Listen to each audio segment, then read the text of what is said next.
Hah? Bawa ke kendaraan itu harus pakai rem. Kalau tidak mau bawa, ya jalan kaki Ki, atau naik sepeda. Hmm? Iya, kalau dari sini mau ke sana ke rumah tak, kita kecelakaan Ki.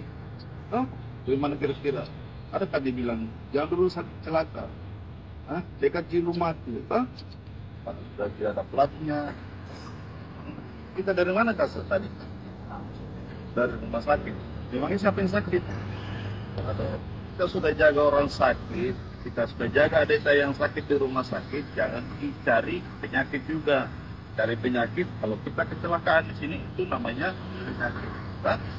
Ya, terima kasih kebijakan hari ini. Kita simpan dulu motornya kita di sini, baru kita ambil lain-lain. Gimana? Terima kasih Pak. Sudah akan mendengar